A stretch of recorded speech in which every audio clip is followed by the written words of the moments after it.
చెప్పులు దొడుకొని గుళ్ళే కదా రేవంత్ రెడ్డి మంచి కంపలు ఏంటి కాదు ఏం తక్కువ చేసిండు రేవంత్ రెడ్డి? ఏం తక్కువ చేసిండు? ఎంత మంది కొట్టుకుంటారు పింఛనిస్తా అది ఇస్తా 4000 పెంచినాడు నరకం చూపిస్తుండు అందరికి రేవంత్ రెడ్డి ప్రజలందరినీ. నెలకిద్దరు రాజులు అన్నట్టు అమ్ముతుండు. గెలిపించలేదు కదా రేవంత్ రెడ్డిని, మరి ప్రజాపాలన నడిపిస్తాను కదా రేవంత్ రెడ్డి. మంచిగా అనుకుందాం, చెడ్డోడు అయ్యింది, చల్లబడ్డాడు. చెప్పులు దేవుడు మొత్తుండు రేవంత్ రెడ్డి. దేవుడే మొత్తుడు చెప్పులు రేవంత్ రెడ్డి చెప్పులు దేవుడు మొత్తం దేవుడే మొత్తుండు. మరి వస్తాడా మళ్ళీ రేవంత్ రెడ్డి వస్తాడా? 13 కుప్పలు మైదా బట్ట ఏడాడు. ఏంటికైతే పబ్లిక్ ఒక స్థలం కాదు ఒక స్థలం గెలిపించుకుందాం. కాంగ్రెస్ రావాలా కథల మొగదన కాంగ్రెస్ అగ్గి పెడుతుండు గీత గీసి. కాంగ్రెస్ కొమ్మ ముంచినోడే రేవంత్ రెడ్డి. వచ్చింది దేవత. పెన్షన్ అంటే 4000 వస్తుందా పెన్షన్? పింఛనే పని చేసిందంటే అంతేనా?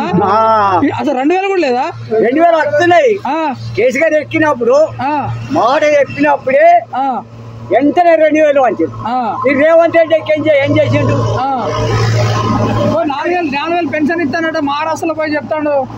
అక్కడి పోయి అవ్వగారి నా అత్తగారి నీ అవ్వగారింటికి కూడా పోతుంది, నీ అత్తగారింటి నా ఇంటికి ఏమొస్తుంది అంతా కూడా అత్తగారింటికి అవ్వగారింటికి పెడుతుంది, నా ఇంటికి ఏమొస్తుంది. అదే రేవంత్ రెడ్డి అనే వ్యక్తి 6 గ్యారెంటీలు, బస్సు పథకము 2500, మీకు 4000 పెన్షన్, ఇంద్రమ్మ పథకం, ఇల్లు ఏం తక్కువ చేసిండు? 6 గ్యారెంటీలు బస్సు పథకం ఇచ్చిండా?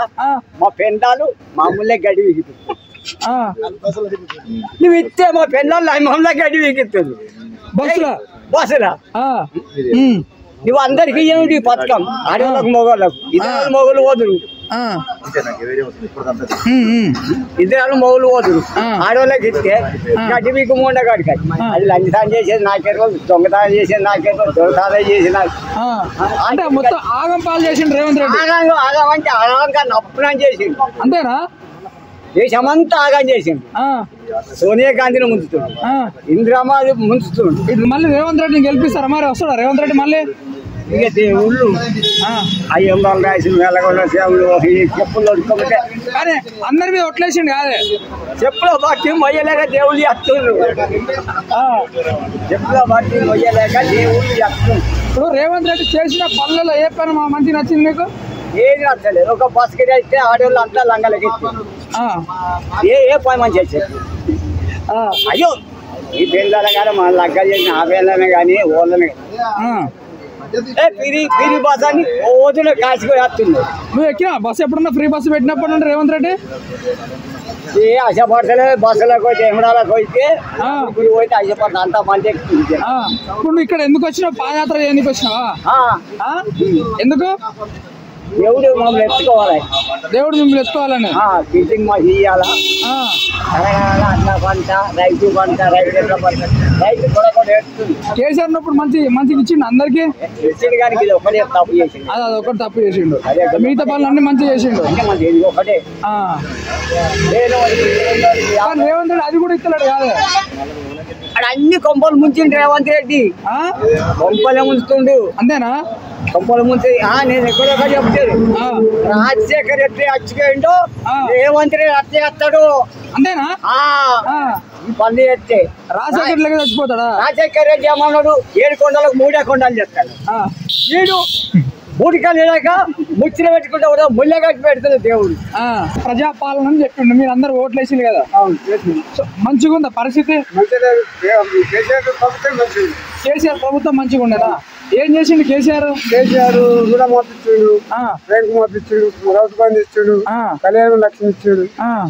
ఈయన కళ్యాణ లక్ష్మి లేదు, రైతు బంధు లేదు. ఇద్దరు 4000 పెన్షన్ ఇస్తారు,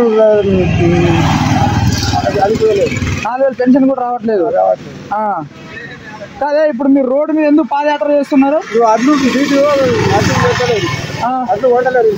ఒడ్లు వంటలేరు, అందుకే 2 లక్షల రుణమాఫీ కాలేదు. ఇంకా కాలే 2 లక్షల రుణమాఫీ కాలేదు. 1,00,000 రూపాయలకే 1,00,000 రూపాయలు కూడా కాలేవు. ఎట్లా కాలేవు? తప్పలు అది అని చెప్పి ఇయ్యలేడు. అట్లా అవన్నీ పెట్టిండు. కేసరి అన్నీ ఏం పెట్టిండు. చక్కగా మనిషికి 1,00,000 అన్నాడు, 1,00,000 ఇచ్చేసిండు. కేసీఆర్ ఉన్నప్పుడు అంటే రైతులకు ఇబ్బంది పెట్టలేదు. ఇప్పుడు ఈయన మన రైతు బంధు లేదు, రుణమాఫీ లేదు, ఈ మన వచ్చేది పింఛన్ పైసలు చక్కగా ఇస్తలేడు, ఇస్తున్నాడు అవి పెంచలే, ఇవి ఉన్నాయి ఇస్తలేడు. అందరు రైతులు గందరగోళం ఉండి రోడ్డు పాదయాత్రకి వెళ్ళినాం. మీ బాధలు చెప్పుకోనికి, మా బాధలు చెప్తానికి. అంటే పట్టించుకుంటలేడు రేవంత్ రెడ్డి, రైతులను పట్టించుకుంటలేడు. పాదయాత్రకి వెళ్ళినాం. కేసీఆర్ ఉన్నప్పుడు ఎట్లా ఉండనే? కేసీఆర్ ఉన్నప్పుడు ఇట్లేదు, ఆయన కరెక్ట్ నడిపించింది. కేసీఆర్ ఉన్నప్పుడు ఆ బాధ ఉంటే నాకు ఈ రోడ్డు మీద వెళ్తుంటుంది. ఆ బాధ లేకుంటే ఇవన్నీ రేవంత్ చేయబట్టే ఈ బాధకు రోడ్ ఎక్కినాం. కేసీఆర్ ఉంటే ఈ పరిస్థితి రాకపో అడ్లు ఓడలేదు. ఇంకా ఇప్పటికి ఒడ్లు తీసుకుంటలేడు. ఐకేపీ స్టార్ట్ కాలే ఇంకా సార్ కాకనే రోడ్లో పోయినా తిరుగుతుంది. 2 లక్షల రుణమాఫీ అయిందా మీకు? కాలేదు సార్, ఎవరికి కాలే. 1,70,000 ఓకే, 2 లక్షలు ఎవరు కాలే. 50,000 సగం మందికి అయింది, సగం మందికి అయిన వాళ్ళకి 2 విడత అయింది కానీ కాని వాళ్ళు కాలే. ఊళ్ళకు 50,000 1,00,000 కొంతమందికి అయినాయి, కొంతమందికి మొత్తానికి రావాలి. మళ్ళీ ఏ ప్రభుత్వం రావాలి? ఏ ప్రభుత్వం అంటే కేసీఆర్ ప్రభుత్వం అయితే మంచిగా ఉండేది మీ రైతులకు. కరెక్ట్ టైంకి అడ్డుకున్నాడు. మీరు రాలే అంటే మీరేమో రాలే అని చెప్తా ఉన్నారు. రేవంత్ రెడ్డి మొత్తం ఇచ్చిన అని చెప్తా ఉన్నారు కదా. రేవంత్ రెడ్డి ఇచ్చినంటే పబ్లిక్ ఇచ్చిందా లేదా అని అందరూ ఇయ్యలే. రుణమాఫీ అయితే ఇయ్యలే, రైతు బంధు ఇయ్యలే. కళ్యాణ లక్ష్మి అయితే నెల 2 నెలలకు వచ్చేసి కేసీఆర్ ఉన్నప్పుడు. కళ్యాణ లక్ష్మి ఇప్పుడు సంవత్సరమే ఒక్కోళ్ళకి ఇస్తుంది. తులం బంగారం అని చెప్పింది. తులం బంగారం గంగల కూడా ₹1,00,000 ఇస్తలేడు. ₹1,00,000 కూడా ఇస్తలేడు. తులం బంగారు ₹1,00,000 కేసీఆర్ ఇచ్చు కదా. ఈయన తులం బంగారు ₹1,00,000 ఇస్తున్నాడు. ఈయన 1,00,000 లేదు, తులం బంగారు లేదు. ఓకే, మళ్ళీ కేసీఆర్ రావాలి. కాంగ్రెస్ వచ్చి కాదా పరిస్థితి. ప్రజాపాలన అని చెప్పింది కాదే. బాబాపాలన చెప్తే కాదా రోడ్ల పంట మేమేం తింటాం. అడ్డ అమ్ముడు పోతలేవు సార్, అడ్డ ఇప్పటికి కొంటలేదు రోడ్లు. ప్రజాపాలన అంటుండు 6 గంటలు అమలు చేసినట్టు 10 సంవత్సరాలు మళ్ళీ నేనే ఉంటా అనుకుంటా మాట్లాడుతా ఉన్నాడు. ఏం చేయలే, ఏం దిక్కులేదు, ఏం లేదు. మొత్తం కేసీఆర్ కనిపించకుండా చేస్తాడు రేవంత్ రెడ్డి. చెప్తాడు రేవంత్ రెడ్డినే కనిపించకుండా అంతేనా? అంతే. జనాలు ఎంబల పడతాం. చూసినా కదా కలెక్టర్ ఎంబల పడరు. కొట్టు అంటే కరెక్ట్ మారిపోయింది మరి. అట్లా చెప్తాం అంతా రేవంత్ రెడ్డి రోజులు దగ్గరకు వచ్చి అల్లుడికి అదేంటి ఫార్మా కంపెనీకి చెప్తే అలా పాపం గరీబ్ వాళ్ళ భూమి దొబ్బి అల్లుడికి ఇస్తాను. అవును, కొట్టు అంటే నిన్న రాళ్ళు కార్లు